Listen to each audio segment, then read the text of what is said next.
Before we get into the video, could everyone please subscribe to my Endless Diary Tales channel? Thank you so much.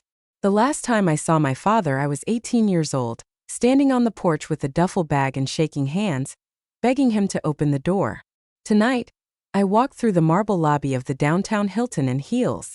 He never saw me grow into the person I am now. A gold-letter banner above the ballroom read, "Congratulations, Principal Richard Carter, 40 years of excellence." The air smelled like catered salmon and stale champagne. Inside, they were clapping, toasting him, laughing at stories I was written out of. I stood at the threshold for a moment, just outside the double doors. My reflection stared back at me from the glass. The same sharp jaw he used to say came from his side of the family. I reached into my coat pocket and pulled out the envelope, yellowed and creased down the center, my handwriting in blue ink. The letter I wrote the night I left, the one they never let anyone read. I hadn't come to ruin his party. That would be too easy. No, I came because silence had protected him long enough. Because every lie he told about me had been accepted as fact. Because 10 years ago he said, "She ran away. She's never coming back." Well, I was back and I brought receipts. The band inside started playing soft jazz. My cue. I slid the letter back into my coat, lifted my chin, and pushed the doors open. People turned. Their faces shifted from polite curiosity to frozen recognition. Glasses paused midair. The toast stopped mid-sentence. And at the center of it all, standing beside a giant photo collage of student awards and smiling class portraits, was my father. His smile vanished the moment he saw me, and I smiled right back. There was a time when my father called me his pride and joy. At school board dinners and parent-teacher nights, I was the golden girl. Valedictorian, track, AP classes, flute solos at winter concerts. He'd walk down the halls of Carter High, his school, with a hand on my shoulder like I was his proof of greatness. "That's my Emily, future lawyer. Maybe Harvard if they're lucky." But behind closed doors, his praise had rules. I had to perform always. Any grade below an A came with silence and cold eyes. If I missed a student council meeting for a rehearsal, he called it wasting potential. The year I turned 17, I started writing plays in secret, just little scenes, mostly about mothers who left and daughters who stayed. One day, my drama teacher entered a piece into a regional competition without telling me. I won. Juilliard sent me an email. Full scholarship to their pre-college summer intensive. I waited 2 days to show my dad. I wanted to get the words right. We were sitting at the kitchen table eating spaghetti. I said, "It's theater, but it's serious. It's real. This is what I want." He didn't look at me. He just twirled his fork and said, "I didn't raise you to chase dreams." Then he pushed his chair back and left the table. The silence after that conversation was colder than any punishment. He didn't yell. He didn't argue. He just erased the possibility. From that day on, I felt like I was living in someone else's version of me. I kept rehearsing quietly out of the house. I filled out my own FAFSA. I worked shifts at a bookstore under a different name so it wouldn't show up on his taxes. By senior spring, I had a dorm assignment in New York and a train ticket. I left him a letter, 1-page handwritten. "I love you, I need space to think. I'll be home someday." I thought that would be enough. I thought he'd be angry, maybe even scared, but I never imagined this man, the one who used to cheer the loudest at my concerts, would choose to burn the whole bridge instead of just meeting me halfway. I came back Sunday afternoon like I said I would. The train ride home was quiet. I kept imagining his face, maybe worried, maybe softened by the space. I rehearsed what I'd say. "I'm sorry for scaring you, I just needed air. But I'm not giving up on this." But when I walked up to the front porch, my key didn't fit the door. First, I thought it was jammed. I jiggled it, tried again. Then I noticed the porch light was off. It was always on when someone was home. I rang the bell, knocked, waited, nothing. Called his phone straight to voicemail. Then I tried Mom's, also dead. That's when I looked to the right and saw it. My suitcase sitting neatly beside the porch swing, zipped, labeled like a forgotten donation. On top of it was a plastic bag holding my birth certificate, my social security card, and a yellow post-it note. "You made your choice. Good luck." My hands went cold. I sat on the steps for hours. I couldn't stop staring at the door, like if I blinked it would open. It never did. The neighbors walked past with their dogs, and I saw it in their eyes. Pity, disgust, confirmation. They knew. 2 days later, I crashed on my friend Leah's couch and logged into Facebook. And there it was. A status from my aunt posted the same day I left. Please pray for our family. Emily has run away. She left a hateful note, and we fear she's with someone dangerous. The comments were endless. So sorry, praying. She always seemed troubled. Kids these days. He made it look like I ran off with an older man, that I left in anger, that I was unstable. My mom blocked my number. My drama teacher stopped replying to emails. 1 week later, my college acceptance was withdrawn after my transcript was marked incomplete. I hadn't just been abandoned, I had been disappeared, and no one, not a single person who once called themselves family, ever asked me what really happened. The first night I slept on Leah's couch, I cried into a hoodie I used as a pillow. By the third night, I learned how to cry without making noise. I got a job waitressing at a 24-hour diner on 6th Street. Night shifts mostly. The kind of place where the coffee never runs out and no one asks you why your eyes are swollen. I scrubbed floors, took double shifts, and signed up for community college courses under a payment plan. No family, no FAFSA, no support, just me, a secondhand laptop, and a bag. My bank account never stayed above $50 for more than 2 days. I kept my head down and didn't tell anyone where I came from. When people asked about my parents, I said, "They're back east." Technically true, but emotionally they were gone. What hurt more than the silence was how easy it was for everyone to believe I didn't exist anymore. No one came looking. No one even posted a photo asking if I was okay. It was like I'd never been part of their story to begin with. But little by little, I built something. I took acting classes at night and did lighting tech on weekends for off-Broadway shows. Eventually, someone read a monologue I wrote and said, "This isn't just good. This is yours." I wrote a one-woman show called Inheritance. It was about a girl erased by her own family. It played 3 nights in a black box theater in Brooklyn. Only 10 people came, but one of them was a columnist from the New York Times working on a piece about estrangement. She asked to interview me and I said yes. The article was called What We Leave Behind When We Leave Home. My father's name was never mentioned, but I know he read it because 3 days after it was published, someone tried to reset the password to my email. I didn't flinch. By then, I had moved into a small apartment of my own. I had friends who knew my real story, a life I had built brick by brick. And still, the silence from home remained the loudest sound in my life. It started with a Facebook message from my cousin Mia. We hadn't spoken since I was 17. She was always the wild one, bleach blonde streaks, skipped curfews, grounded more than she was free.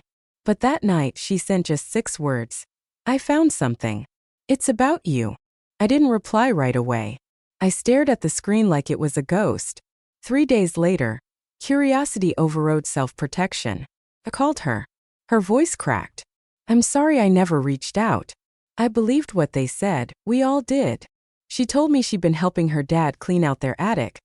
Boxes of old tax returns, moldy holiday decorations, junk from when her mom taught kindergarten.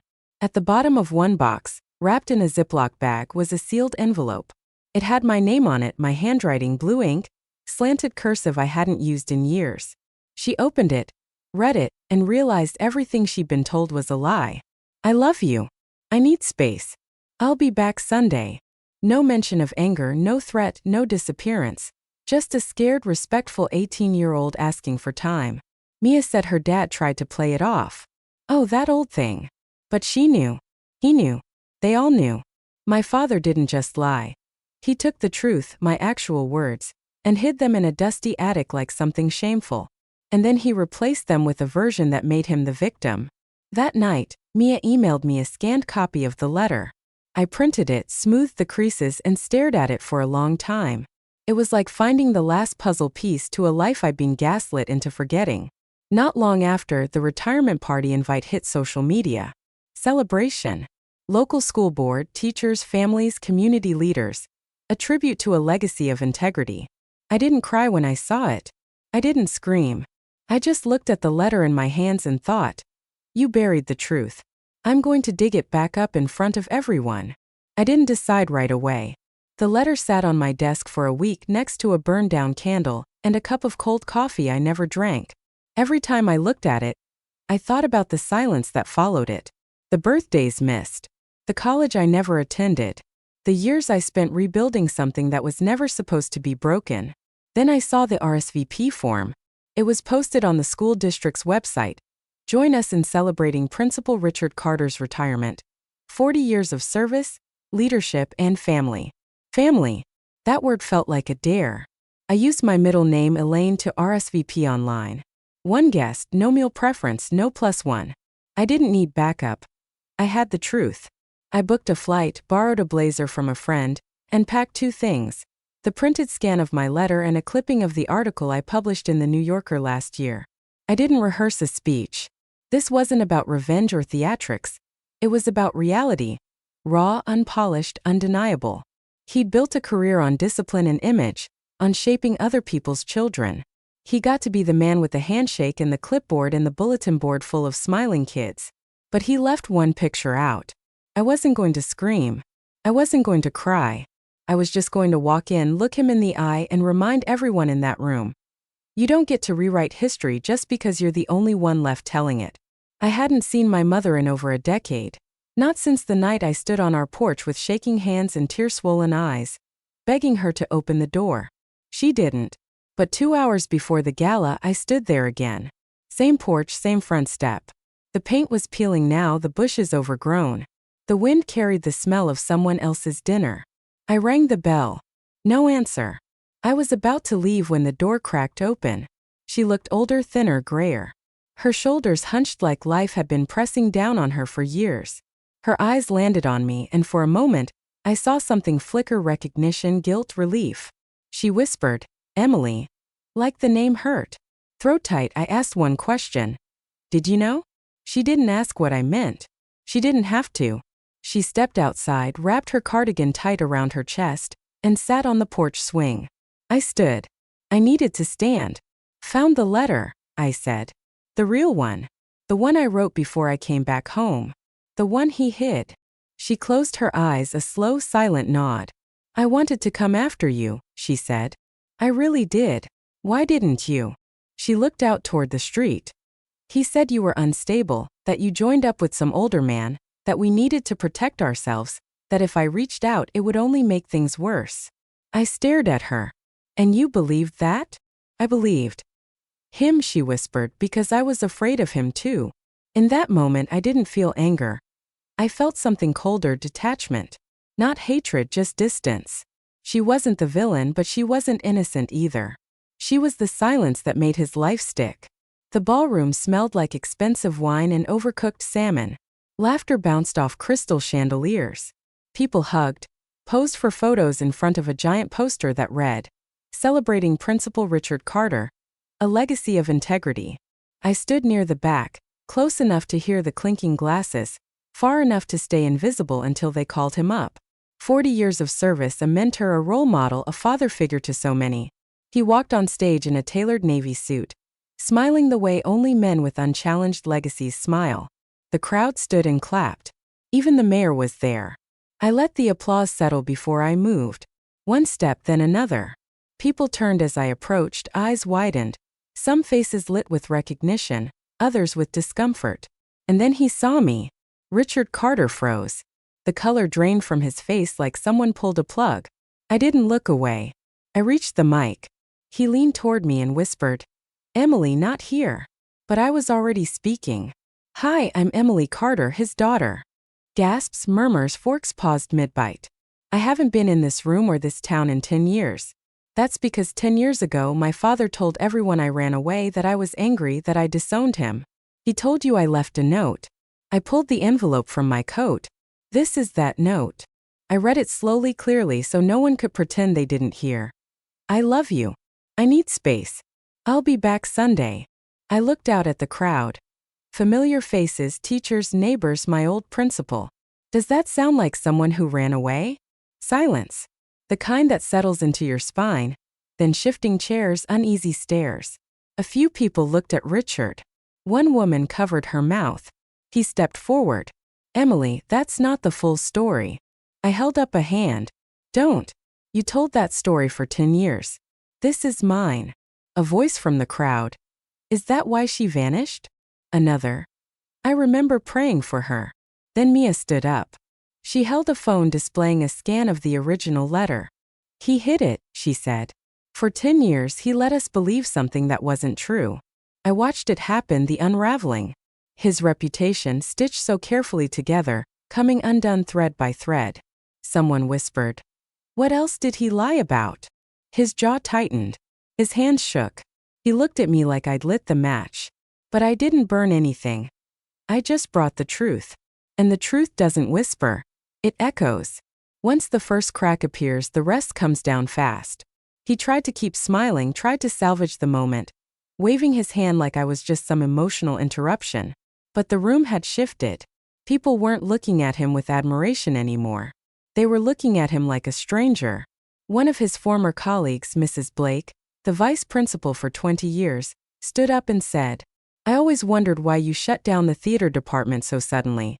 Another man, an old guidance counselor, added, You told us she had a breakdown, that she was dangerous. I didn't say anything. I didn't need to. They were doing it for me now. Even the school superintendent, the one who had just toasted him 10 minutes earlier, stepped away from the podium and folded his arms. He wasn't smiling either. Then someone near the back said loud enough for everyone to hear, You made her disappear to protect your image. My father didn't speak. He looked around the room and saw the empire he built wasn't made of brick. It was made of borrowed belief. And belief, once cracked, doesn't hold. He finally stepped back from the microphone. No apology, no explanation. Just a quiet retreat to his table where even my mother refused to meet his eyes. The slideshow kept playing behind him. Photos of science fairs, graduation handshakes, awards ceremonies. But no one was watching anymore because the story had changed, and so had the man. I didn't stay for cake. While people whispered and plates were cleared in silence, I slipped out the side door and stepped into the cool night air. The sky was a deep navy, and for the first time in years, I felt like I could breathe all the way down to my ribs. Mia followed a few minutes later. She didn't say anything right away. She just stood next to me on the curb like we were waiting for a bus that wasn't coming. Finally, she said, You were brave. I shook my head. No, I was overdue. We stood there quietly, the hum of traffic in the background, the gala muffled behind thick hotel walls. It felt like standing outside a funeral, except no one had died. They'd just been seen for who they really were. I think I spent years just wanting someone to believe me, I said. And I realized I didn't need belief. I needed the silence to stop. Mia nodded. You ended it. No, I replied. I reclaimed it. I looked down at the envelope in my hand, the letter that was never meant to disappear, the words that were never meant to be buried. I didn't need to hand it to anyone. I didn't need my father to read it. He'd already heard every word, and so had they. I turned to Mia and smiled. He built his legacy on silence. I took it back. Then we walked away, not as exiles, not as victims, but as women no longer living in someone else's story.